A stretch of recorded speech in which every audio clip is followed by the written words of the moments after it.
Welcome to Second City Liberty, a Chicago-centric podcast that takes a look at politics, current events, sports, and pop culture through the lens of liberty. I'm your host, Jim Hume. Thanks for tuning in. The 2024 presidential race is already well underway. A multitude of candidates from both of the major parties have announced their intentions for the highest office in the land. Libertarians will also have a choice of candidates seeking the party's nomination. The LP does not have a primary process, which means the presidential and vice presidential candidates will be selected at the party's national convention to be held in Washington, D.C. over Memorial Day weekend in 2024. My guest today is one of those candidates looking to represent the Libertarian Party on the ballot next November, Mike ter Maat. Hello, Mike. Welcome to the podcast. Thanks for coming on. Thanks, Jim. It's a great joy to be with you. Hello to everyone in Chicagoland. Let's get right into it. Tell us a little bit about your background. I know you have a background in public policy, economics, law enforcement. A little bit about your background in history and find out who you are as a person. Well, thanks. I appreciate that. I'll try to keep this part of your program brief in the interest of your audience. I grew up in Chicagoland, grew up in Des Plaines, Mount Prospect, Arlington Heights, went to school in New York, went into the banking industry, went to graduate school in Washington, D.C., was very fortunate to be at a pro-free market grad program at the George Washington University, went into public policy as an economist, worked for a couple of international agencies, worked for the White House for a couple of years, worked in Washington for a decade as a advocate for free markets and greater competition in the financial services industries. Later on, had my own business in strategic consulting and the education of financial services executives. Did that for almost a decade, taught economics at 3 different universities. And as a second career in public policy and public service, I went to work as a police officer in Broward County, Florida, relocated to Florida in the early 2000s, spent 20 years there, spent 11 years as a police officer on the road, had a great experience. As you might imagine, it's a very different experience than being an economist. But as I always told the men and women with whom I worked, if you were not an economist before becoming a police officer, being a police officer will turn you into an economist because you see the result of bad public policy up close and personal in every way, from the creation of black markets to the continuation of intergenerational poverty. You see things that'll break your heart, not to mention the crappy way that police departments are managed. So been around the block a little bit, retired from police work about 1.5 years ago, ran for Congress as a libertarian in Broward and Palm Beach County, Florida's District 20, and have been plugging away at this, seeking the presidential nomination from the Libertarian Party for almost more than a year now. Started out with virtually zero name recognition, and we like the way that things have been going. We've got a very professional team put together. We think that that is absolutely critical because we are running on the boldest, most unapologetic of platforms that we call the Gold New Deal. That's our commitment to running a campaign with a policy forward attitude, uncompromisingly principled, and fully libertarian and 100% differentiated from Republicans and Democrats. And to pull that off, I think you need to run a campaign that is built on a lot of professionalism and credibility. So that's what we're putting together. So you mentioned you did work in Washington. I believe that was the Bush administration, the first Bush administration. That's exactly George Herbert Walker Bush. Yeah. Something I always like to learn about. I mean, I'm assuming that you kind of came from a Republican-leaning background in that sense. What brought you? What made you a libertarian? What brought you to the Libertarian Party, and at what point did you make that switch? Sure. It's actually a coincidence that I was a Republican and worked for that administration because I was a civil servant. I went to work for the White House in the budget function. I was a registered Republican at the time. I was a young fiscal conservative economist, pro-market economist. And I kind of figured at the time that the Republican Party was too, and sort of learned the hard way that the Republican Party was not all that fiscally conservative. I think I would argue that it was at least more fiscally conservative in those days than it is now. But when the president said, "Read my lips, no new taxes," that seemed like good stuff, right? Yep. When he very famously went back on that pledge and agreed to not only new taxes but increased spending, that was a tough pill to swallow. That's a tough thing for a relative youngster in this context. I remained a registered Republican through the 90s. A buddy of mine informed me in the late 90s. I can remember the circumstance. It was at a birthday party in the backyard, and he said, "You're a libertarian." And my reaction was something along the lines of, "I don't say horrible things to you. Why would you say such a mean thing to me?"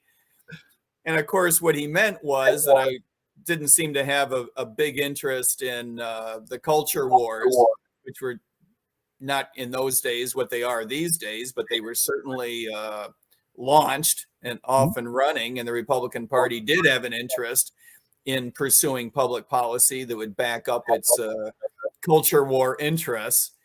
And that didn't, of course, sit right with me.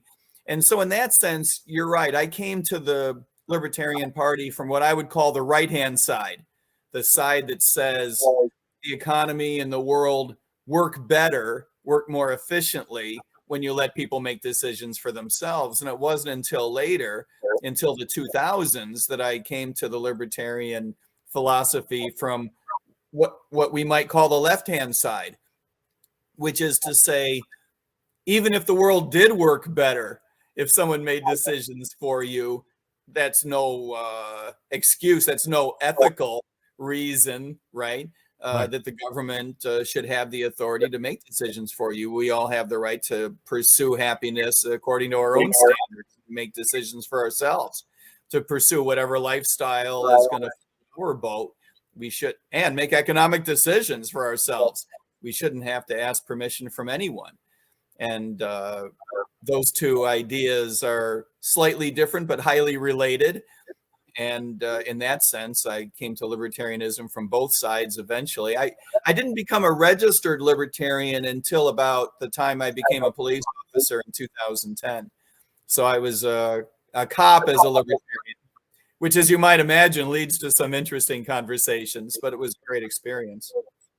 Yeah, we can actually let's kind of go right into that. I know that I know there's some libertarians out there that do find your background in law enforcement to perhaps be problematic, as being an enforcer of the enforcer of the state.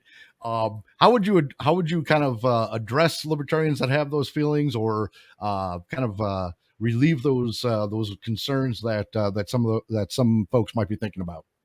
Well, law enforcement is an important function. If you are a minarchist and agree that the state exists for the reason, I would argue the sole legitimate reason of protecting your liberty, you're going to need some form of law enforcement. Communities do have a right to come together and create, and an interest in coming together and creating a criminal code and making decisions about how they want that enforced. This is not a function that you want performed by a bunch of Republicans. Most police officers, in my experience, the ones that I worked with, most Republicans are registered. I beg your pardon. Most police officers are registered Republicans. Some are registered Democrats. But it's a function like I would say all the other state functions that you might believe should not be performed at all, or if you believe that they should be performed. Either way, They are not largely functions that you would be happier having a Democrat perform or a Republican perform. You want someone who takes very seriously the protection of individual rights, not just from bad guys, which is, of course, a major piece of the motivation for a lot of people to become police officers, but to protect your rights against the state itself. One of the things that I learned as a cop is that police officers have enormous discretion on a case-by-case basis about how things play out. You are the last line of defense against state encroachment.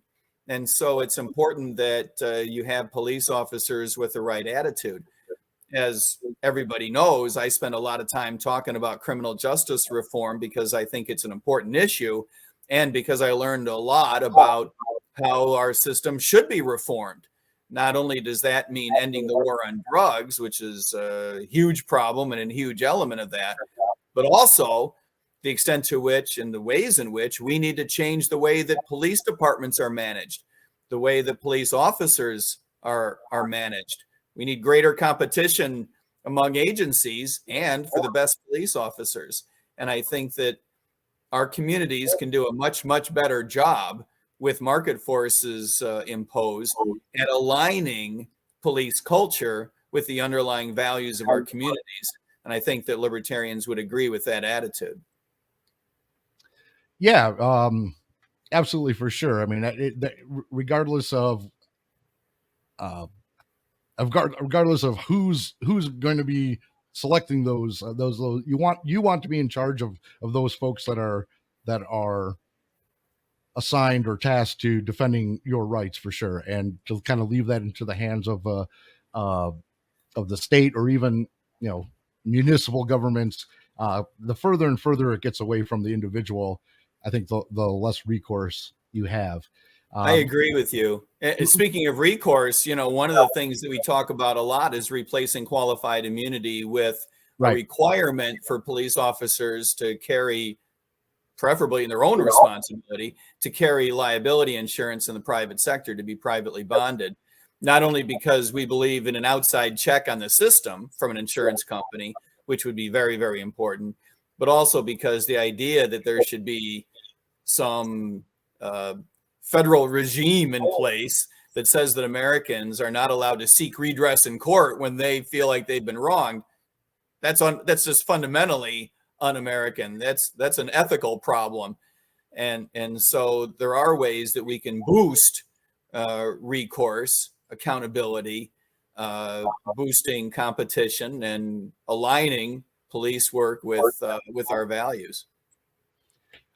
Here's a kind of a law enforcement related or criminal justice related question. Illinois recently became the first state in the union to eliminate cash bail, and there have been arguments, complaints, and congratulations on kind of both sides.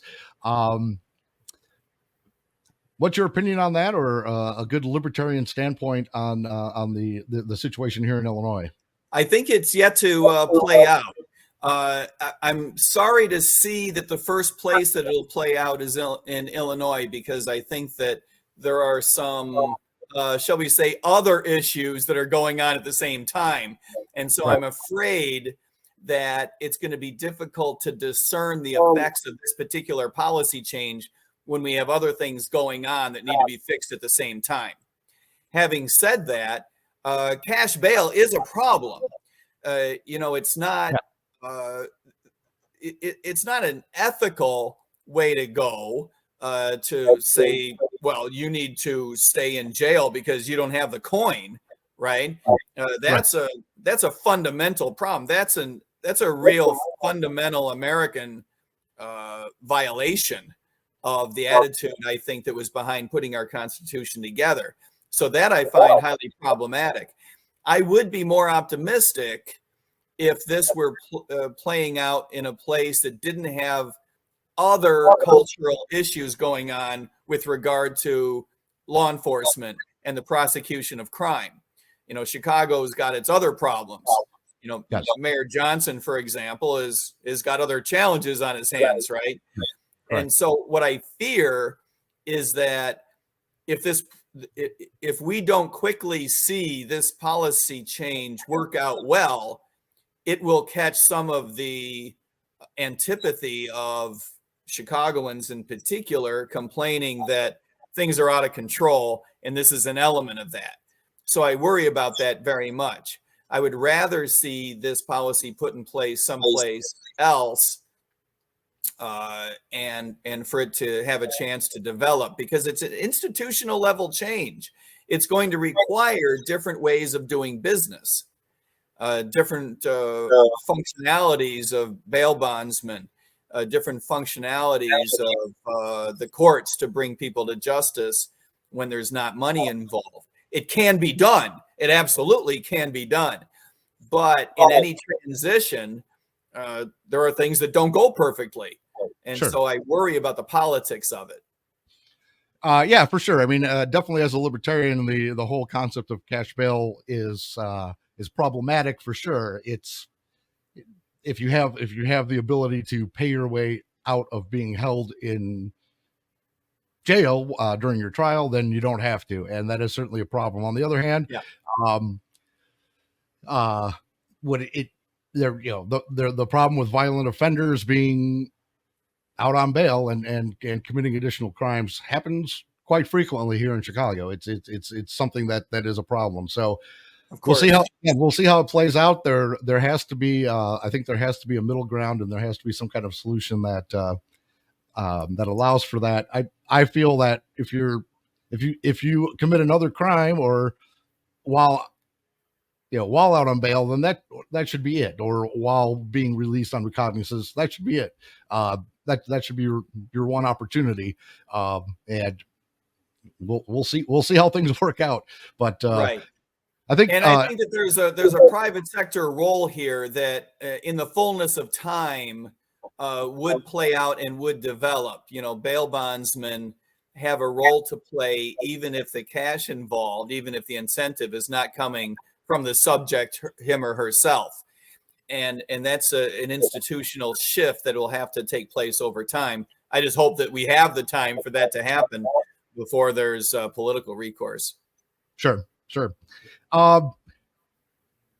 Maybe kind of moving on to some other topics. We saw the big news today was former President Trump being arrested, indicted on charges for, best I can tell, conspiracy to overturn the election results. It's a little convoluted. Yep. There's about 70 some charges in this indictment. Yep. It's quite extensive, and supposedly there's more to come. I know our chair, Angela McArdle, LP National Chair, had kind of issued a statement the other day on the Hill, kind of just going over what her thoughts were on the whole situation. I don't want to spend a lot of time on it, but it is kind of topical. What do you think? Well, first of all, I always think it's a hornet's nest to talk about a particular case because you don't have all the facts. And I'm not going to dodge it. I will give you an answer, but the context of all of our answers has to be quite literally, we don't have all the facts. Let's put it this way. If we do, if everything that there is to be known, we already know, I don't find it a very compelling case. But, the problem with talking about individual cases, specific particular cases, is, extra facts arise that make you feel pretty stupid a week later. Right, And for sure. so we need to be very careful about that. Look, I was in New York in the 80s, so I've got a long history of reasons to dislike Donald Trump. If I accidentally say anything that sounds like I've got a lot of respect for this guy, I have misspoken. Okay. Having said that, I'm not a fan of the indictments that have been laying at his feet so far. I do find them to be politically motivated. That does not mean that he has behaved well. He has found ways to go right up to the line in terms of criminality. And, those who argue that he has gone over the line and committed crimes, I get it. I would have a hard time defending this guy in court. And I think we all recognize it's a difficult thing to prosecute him in a criminal court as well. Right. If I may, one of the things that really bothers me, honestly, that bothers me more than the indictments, was the fact that he was found civilly liable a few months ago for a sexual assault. That, to be honest, that bothers me more profoundly. Again, we weren't there, so you're trusting a jury to have done a good job of determining what the facts actually were. But through the eyes of those jurors, he was responsible for that sexual assault. That's a more deep, more profound ethical problem for me than, for example, the mishandling of documents, which I find more moronic than evil. Just as an example, I do think in the fullness of time, we are very likely to find out a lot of things that we wish we didn't know regarding the Biden family.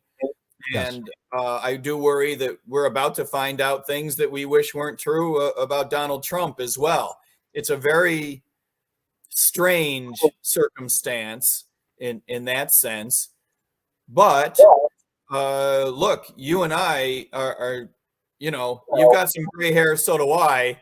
This is not the first time that we have seen politicians misbehave in a fundamental way, in a criminal way. I grew up around Chicago. I don't know how long you've been in Chicago, but I remember our governors going to jail as a matter of routine. I remember the Dailies controlling the town with an iron fist, and we were all, a lot of people were willing to look the other way because the town was run so well. And I don't think anyone would have accused the people in charge of Chicago during the 60s, 70s, and 80s, 90s of being pure as the driven snow. So I don't mean to say we should be shocked by all this, but it's as bad as I can remember. I mean, Chicago invented election interference. I mean, that's just that's 1960s stuff. Yeah, for sure. That's throwing machines in the lake kind of stuff. Your youngsters, the youngsters in your audience are going to have to look that up, but that's a real thing that happened.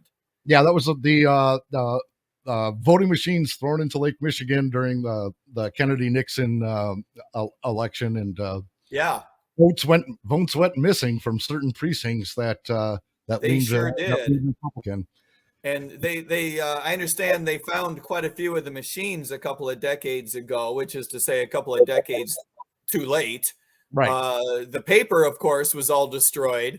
But those are machines that came from largely Republican districts, which was the way that you would control the extent to which it was biased.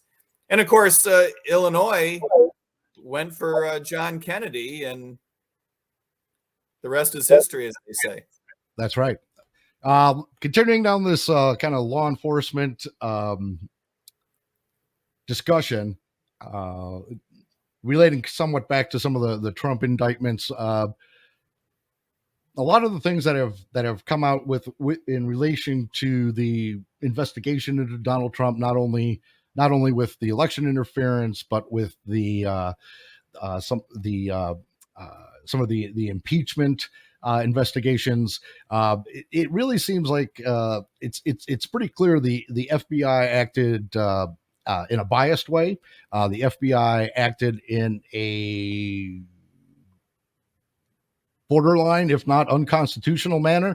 And this is not new. The FBI, to me, has been problematic for a long time. There is no such thing as the FBI's golden age. No, that's correct. That's correct.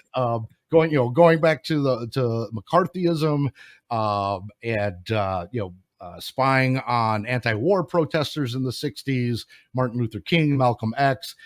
They have a long history of violating and elected politicians. American citizens, elected politicians. As president in a world where you're running against Donald Trump and Joe Biden, which would present perhaps the best opportunity for a libertarian ever. Ever. Um, ever. What could you do to reform that department, to reform the Department of Justice? Because look, it's being used as a political weapon. It is Mostly by even the Democrats, but in the past, it's been used by Republicans as well. You're absolutely right. It's been used by both. And as we saw in the Trump case, you didn't even have to have White House leadership to push it in a certain, that's just a problem with the blob.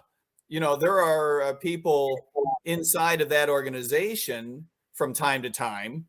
I don't know that there are at this very minute, but there have been people inside that organization from time to time who have taken it upon themselves to try to push the political process in one direction or another. And as we were just discussing, this has been a problem since its inception.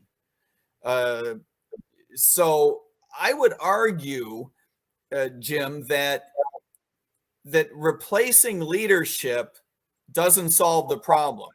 Agreed. I think that the FBI is structurally flawed, notwithstanding the best efforts of well-meaning people. And, I should be careful because I certainly don't want to paint every employee of the FBI with the same brush. Notwithstanding well-meaning, hardworking, patriotic people who try not to be biased. Notwithstanding all that, the FBI has proven time and again, decade after decade after decade, that it cannot live up to its mandate. It just can't. I furthermore believe that a criminal prosecutorial agency at the federal level makes a contribution to a really fundamentally inappropriate relationship between the government and citizens. And for these reasons, I would break up the FBI into pieces and sunset it completely. The piece that gets involved in politics, we just don't do anymore. If you believe, and some days I believe it and most days I don't, if you believe that the FBI plays a valuable role in terms of anti-espionage, then that piece can be spun off to the Defense Department, which as of this moment hasn't been quite as politicized internally as the FBI has been in terms of its espionage work. And then most of what the FBI does, of course, is pursue crimes that are illegal in all the states anyway. We don't need a federal agency for any of that. And so those types of functions can be spun off to state agencies. And I would sunset the FBI completely. By the way, that's how I feel about a number of agencies at the federal level, notwithstanding the best efforts of a number of employees, notwithstanding very talented people who want to do the right thing by the American people. It's just that the institutions themselves are set up in a way that does not allow them, structurally, does not allow them to live up to their mandates. I would put the Federal Reserve System at the top of that list, by the way. No, absolutely. Department of Education. For example, that's an organization that has been manipulated by Congress and by the executive branch, asking it to dole out billions of dollars to manipulate states into doing the bidding of the political leadership in the White House or otherwise in Washington. I find that creepy. That would be felony kind of stuff if somebody in the private sector did it, right? If you were going around bribing state officials to do things that somebody else outside the state wanted you to do, that is creepy stuff. And so the block grants, we got to stop right away. And as anyone who spent as much time in Washington as I did knows, the only way to get rid of an agency is to make it as politically impotent as possible first, and then move legislation against it. And so that means appointing new leadership of a libertarian mind, which is to say someone who is disgusted with the agency, who wants to shrink it both in size and scope, and then winnow it down and then move legislation against it at the end of the day. It's a two-step process, but worth the effort. Yeah. Yeah, for sure. No one can imagine anything can be done overnight in the magical world where a libertarian is elected president. Nothing gets shut down the next day. Well, maybe the Federal Reserve, but there is a process that is involved. But But you we can have to, start right away. You yeah, can you can start on day one. correct. Yeah, and you can make great progress. In the case of the Fed, you can replace governors fairly rapidly with people who believe in a rules-based system instead of this discretionary monetary policy that we've had That going on, which right. would strengthen the dollar immediately. You can, with executive orders, replace leadership such that you can make the regulatory structure of the Fed optional toward more financial institutions. And then you can move legislation that would take the Fed's balance sheet away and put it under the auspices of the Treasury Department and make it subject to legislation. I think Congress would welcome the idea of having legislative control over the balance sheet, which would end the midnight bailout crap. Yep. And in that sense, you would winnow down the Fed's political power. The Fed is an enormously powerful organization politically in Washington. You would winnow down its power and then move legislation to sunset it completely. Again, a two-step process, but you can get started on that process right away. And what about the IRS? The IRS is a different animal. I find the IRS ethically problematic in the sense that we should not have that direct financial relationship between the federal government and us as citizens.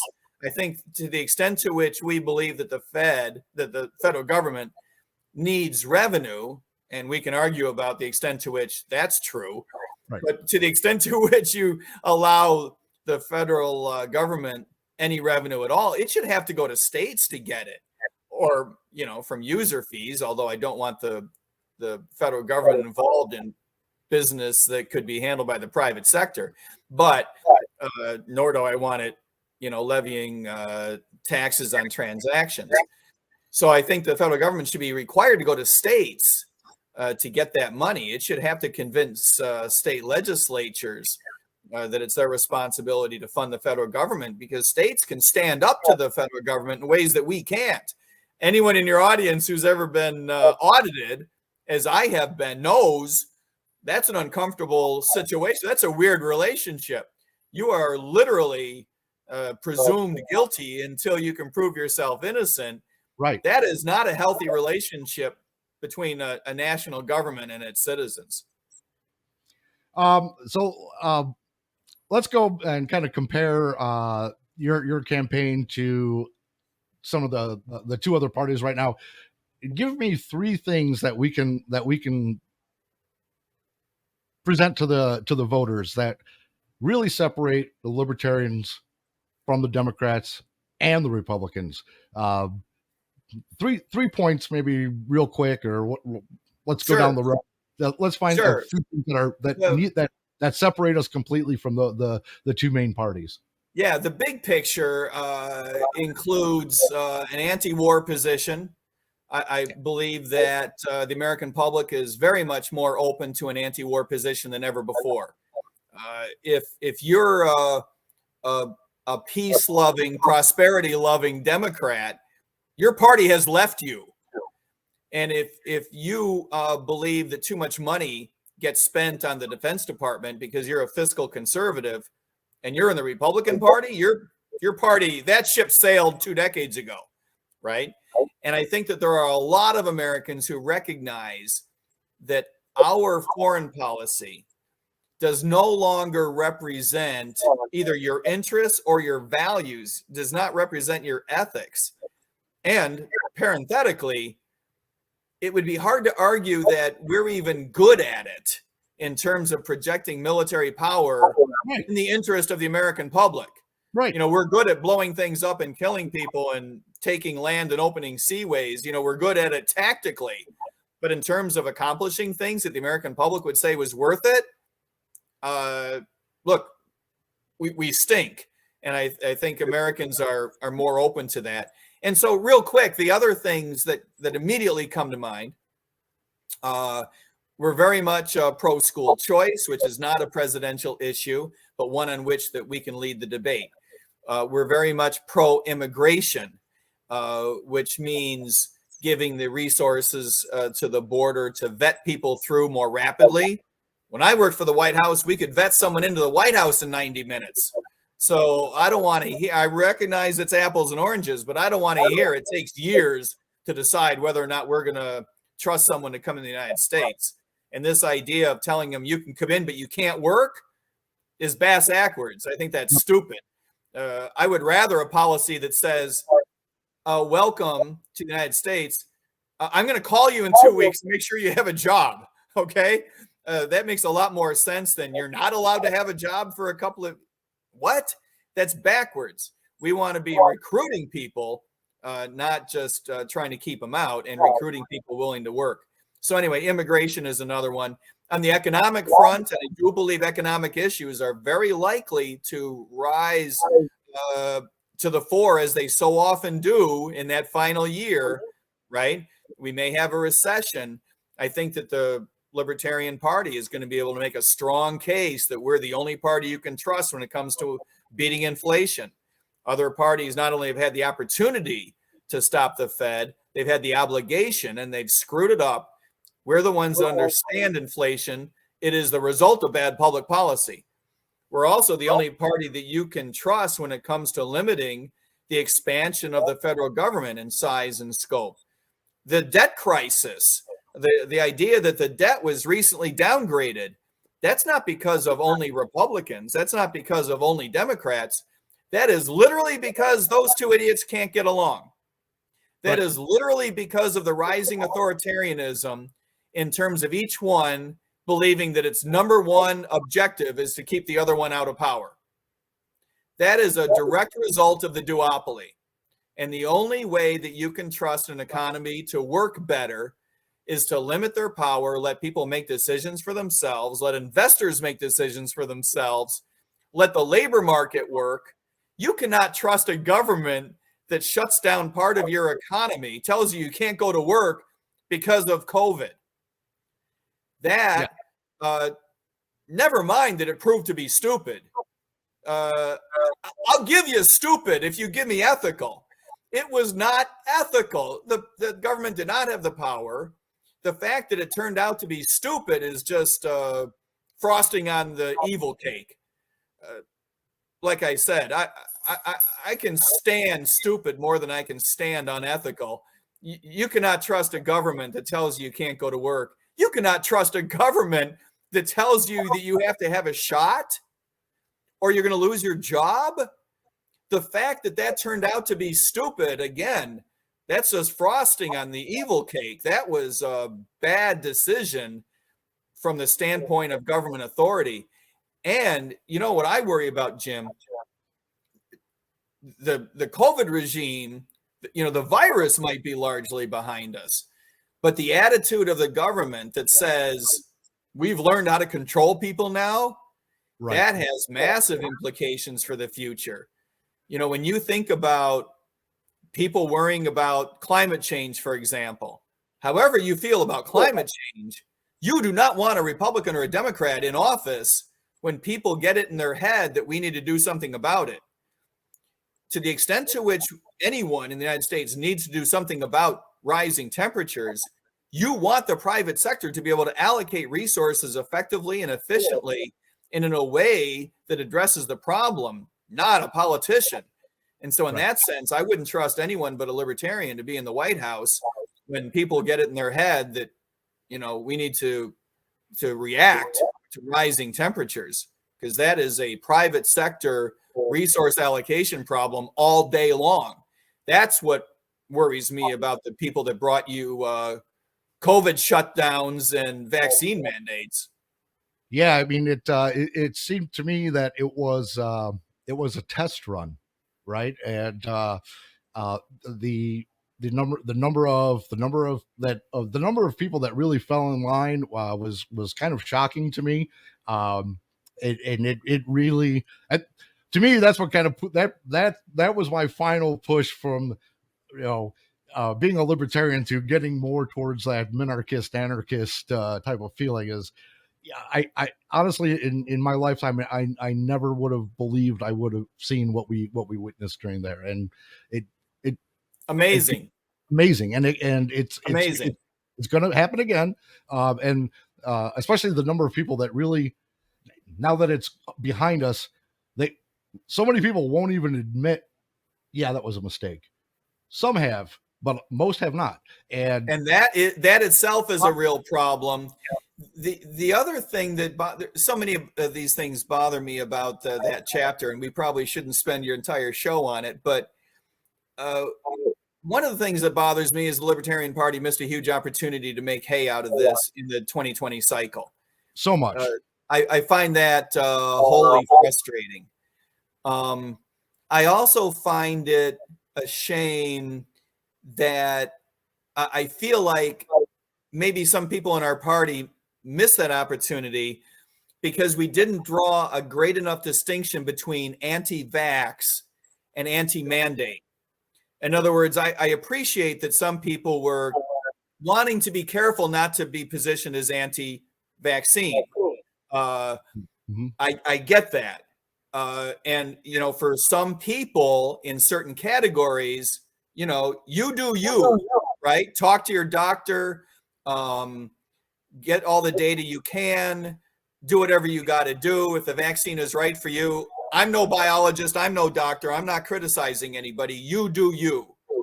But that doesn't mean that we should not have been criticizing the mandates.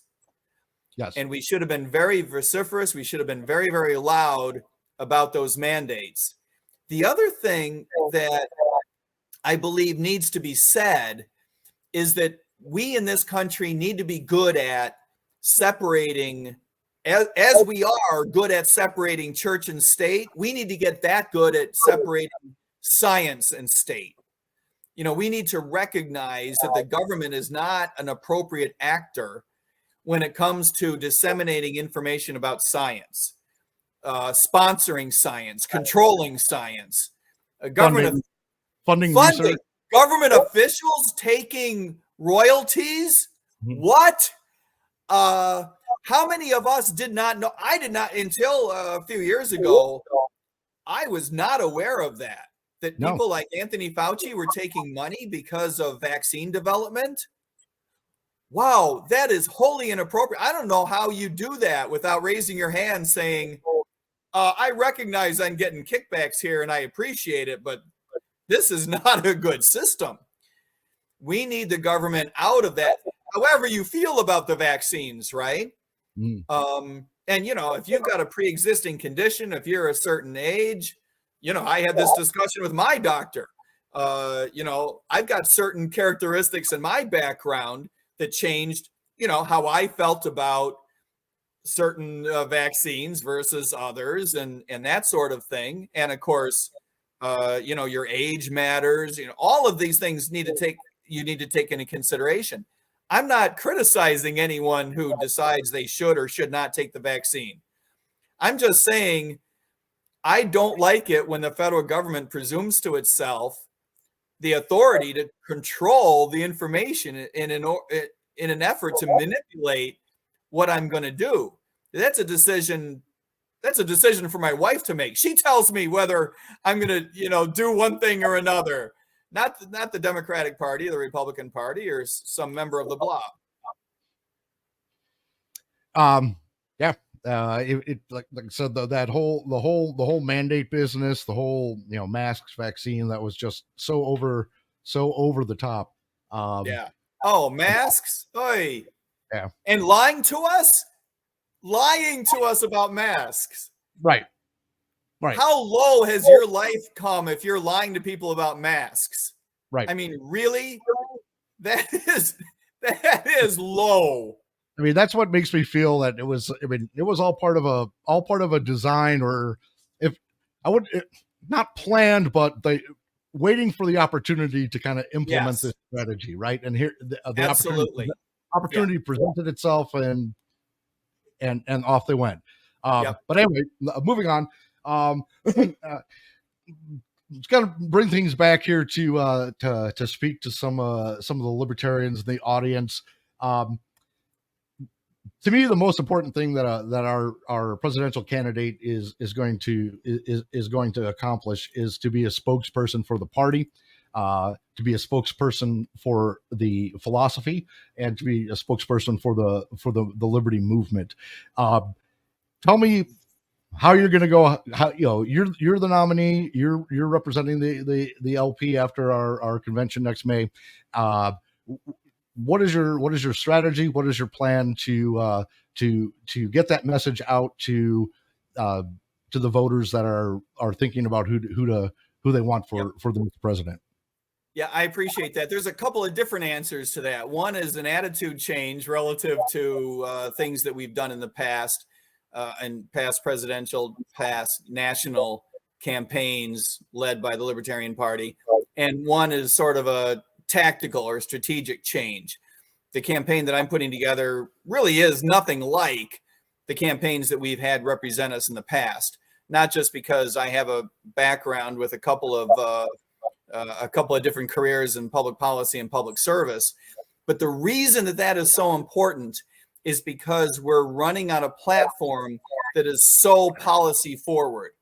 The reason we believe that's important is twofold. One is because I believe that's how you contribute to developing the brand of the Libertarian Party. You cannot be out there saying, as we did a couple of cycles ago, we're fiscally conservative like Republicans and socially liberal like Democrats. Yes. For one thing, it's not true. Okay. Correct. Republicans are not fiscally conservative anymore. I'll leave it to others to argue about the extent to which they ever were. Democrats are no longer in any meaningful sense socially liberal. They behave in ways that we don't. We don't run around canceling each other, beating each other into thinking the same way on social issues, or running each other out of the party. That's not any way to run a party, run a campaign, run a government, and certainly nothing that you want to leak into the development of your society, of your culture. That's where it really takes a bite. The Democratic Party no longer stands up for the First Amendment, for example. No. And so, or the Second Amendment, or anything else that ends in T. Yep. And so it's important to differentiate from the Republican and Democratic parties and define ourselves in our own context. We are the philosophical descendants of the people that put together this country, and did so for only one legitimate purpose, and that is to protect your individual liberty. Now, we can all argue that there are other objectives that were written into the Constitution and the Declaration of Independence, but nobody comes to this continent across the Atlantic Ocean 300 years ago for anything but new opportunity to be left alone and to get away from tyrannical governments elsewhere. That's what this whole experiment is all about. That's what this whole project is all about. And we have gotten away from that. If you're waiting for a Republican or for a Democrat to lead the fight back toward the Constitution, in my view, you're waiting for something that's just not going to happen. So it is an opportunity for us to differentiate from the other parties. But I believe more than that, Jim, it's an obligation, because no one else is going to do it. And I believe that because most Americans have a libertarian streak, they wouldn't characterize it as that, right? Sure. Having run for Congress a couple years ago, I know that, you spend most of your time just explaining what libertarianism is. Right. But most people in the United States have a libertarian streak. They appreciate pluralistic democracy. They appreciate tolerance, the multiculturalism. They understand that immigration, opportunity, and entrepreneurialism are the basis for what is the American culture that differentiates us from other cultures around the world. Most Americans want to be left alone, ultimately. For this reason, if we plant that flag in the ground hard and raise it high, people will find us as that third option.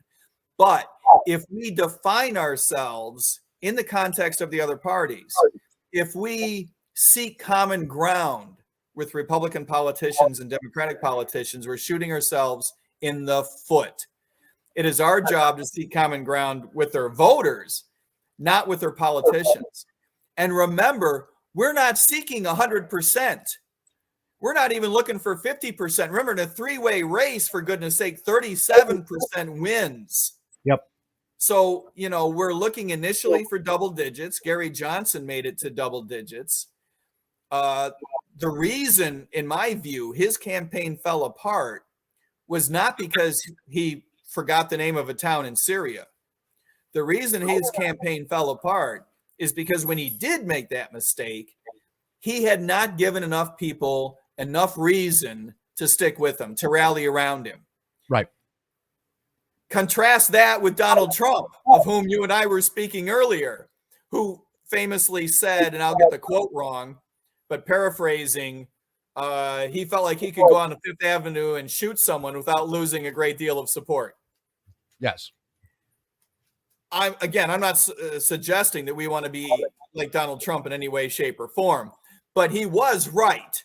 People knew why they liked him, why they disliked him. And I'm going to go out on a limb and say shooting someone on Fifth Avenue is worse than forgetting the name of a city in Syria. Yes. If he had forgotten what Aleppo was, forgotten the issue, had bungled that question, I don't think his campaign is collapsing the way Gary's did. That's my point, is Sure. that we need to let people know what it is that we stand for so that people know, hey, this is what I'm looking for. I recognize the same values. I recognize that campaign is going in a direction that makes sense in contrast to the political duopoly that has left me. That, I think, is extremely important. The other thing that's important is that we need to run the campaign in a little bit different fashion than the campaign has been run in the past. For example, we need to spend money fast, loud, hard-edged. I often say, if you've got $300,000 in the bank, you've done something wrong. You need to spend that money as it comes in. Do not hoard it for October. There is no value in flaming out at the end. The value is in letting people know there's a new sheriff in town. There's a new choice. You have another choice. That has to be differentiated and defined in very different ways from the other parties. And you need to let people know right away, this is the way it's going to go down. It works or it doesn't. But to the extent to which it's going to work, you need to get that ball rolling early. Yeah, that makes sense. And honestly, the first time that I saw your name was at Reno, the Reno convention. So you definitely got a head start on it. I think that's great. And kind of just watching the momentum that your campaign has generated, I think has been pretty impressive. So keep rolling that along. There's still a handful of candidates that are looking for the LP nomination. I'm anticipating there'll probably be a few more that will jump in between now and probably the end of the year. In the past, we've had candidates announce December, January even. So I'm expecting a few more. But what can you say to other fellow libertarians that are looking for a candidate to support? What is going to separate you from those candidates, and why should we be looking at you to lead our party into 2024? The combination of two things. One is the platform that we're running on, the Gold New Deal. And if I may, your viewers can go to goldnewdeal.org to read about it. The Gold New Deal is our commitment to pushing for a new relationship between us and our government. It's a fundamentally new way of reimagining that relationship between us and government. The flagship, many of the tenets, many of the planks are things that you and I have already discussed, but the flagship is the idea of giving states a way to opt out of federal supremacy. and opt into a vehicle by which they can pursue nullification unilaterally. Alternatively, we just believe that the 10th Amendment has not functioned the way that the founders intended it to.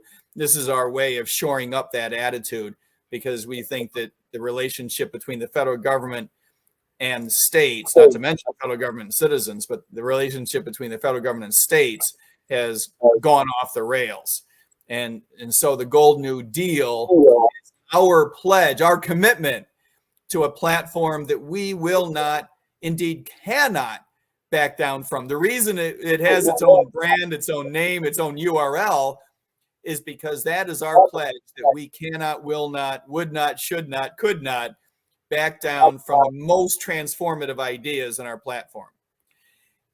And the other element that I think makes our campaign stand out is our professionalism.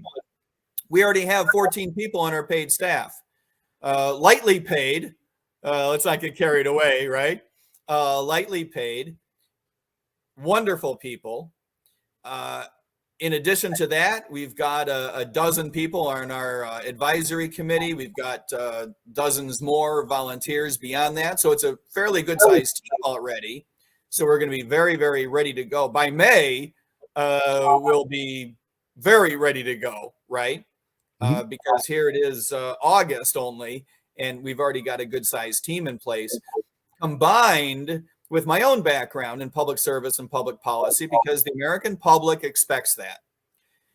Even if I or your viewers or you or anyone else didn't think that having a background in public service and public policy was a big deal, it doesn't matter. Many in the American electorate do think it's a big deal. A lot of donors think it's a big deal. A lot of the media believe that it's a big deal. And for that reason, it is important to lead with this background, especially when you're running on a platform of the most transformational ideas. You know, if you're just out there saying end the Fed, which is an important piece of the Gold New Deal, and you don't have a background in economics or at least in public policy, that just sounds like you're standing on the balcony baying into the wind. And you need to be able to back that up with the credibility of having worked with the Federal Reserve System, not as an employee, but having worked with economists over the years and understanding the Fed at a really granular level and at a policy level. So we believe that that's very, very important. That's great. I'm gonna. I had the Gold New Deal up there. I think ter Maat.com. If any of the listeners or viewers want to find out more information about your campaign, I really appreciate you coming on the podcast, Mike. And let's talk again soon, a couple months down the road, and keep in touch. And interested in kind of seeing how the campaign continues to roll. Thank you, Jim. It's a great joy to be with you, with a fellow Chicagoan. I really enjoyed it very much. Thank you. Thank you. And thank all of you for joining me. If you're watching on YouTube, click that subscribe button to stay updated on the latest episodes. If you're tuning in through Spotify, iHeartRadio, or your favorite podcast app, click follow to stay in the loop. You can also follow me on Twitter at Second City Liberty. That's the number 2, ND, City Liberty. Check out my website, www.secondcityliberty.com. And if you have an idea for the show or a guest that you would like to see appear on the podcast, shoot me an email, jim@secondcityliberty.com. Until next time, stay safe, stay strapped, and stay based.